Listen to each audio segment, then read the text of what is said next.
বিসমিল্লাহির রহমানির রহিম। আসসালামু আলাইকুম। দেখুন বন্ধুরা, আজকে আমি একদম হামালদিস্তিতে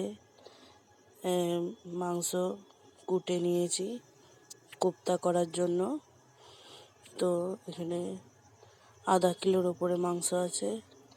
বেশ অনেক কটা কাঁচা লঙ্কা কুচি দিয়ে দিলাম কেটে, আদা রসুন বাটা। আর এখানে এটা ধনে পাতা বেটে রেখেছিলাম, সেই ধনে পাতা বাটাটাতে দিয়ে দিলাম। নুন দিয়ে দিলাম পরিমাণ মতো, 1 চামচ ধনের গুঁড়ো আর 1 চামচ লঙ্কা গুঁড়ো দেব, আর জিরের গুঁড়ো 1 চামচ আর হলুদের গুঁড়ো 1 চামচ দেব। দিয়ে এতে তেল দেব পরিমাণ মতো। তেলটা দিয়ে ভালো করে মাখিয়ে এক এক করে ভেজে নিতে হবে। আমি এতে গরম মশলা গুঁড়ো দিয়েছিলাম, তো ওই ক্লিপটা নিতে ভুলে গেছি, নেওয়া হয়নি। আর দিয়ে এটা মাখিয়ে 1 ঘন্টা রেখে দিতে হবে। তারপরে এরকম গোল করে যার যেই পছন্দের শেপ দিয়ে নেবে, লম্বা বা গোল, এতে ছোটো বা বড়। দিয়ে সামান্য পরিমাণে তাওয়ায় তেল দিতে হবে, বেশি তেল দিয়ে ভাজলে এগুলো ছেড়ে যাবে। সামান্য পরিমাণে তেল দিয়ে আস্তে করে ঢাকা দিয়ে এপিট ওপিট ভেজে নিতে হবে। বেশি ভাজলে একদম ড্রাই হয়ে যাবে, মিডিয়াম ভাজতে হবে যেন ভেতরটা জুসি থাকে খাওয়ার সময়। তো এটা খেতে খুব ভালো লাগে, একবার আপনারা বাইরে করে খেয়ে দেখবেন বন্ধুরা।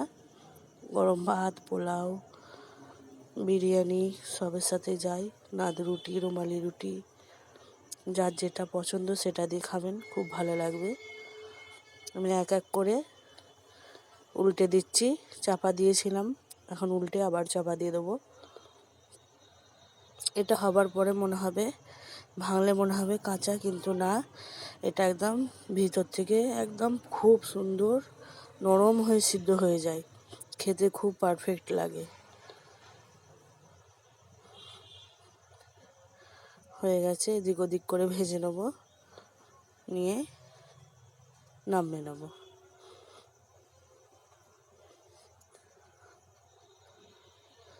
আবারও বলছি, বেশি তেল দিয়ে ভাজবেন না, অল্প তেল দিয়ে ভাজলেই বেশি ভালো লাগে খেতে।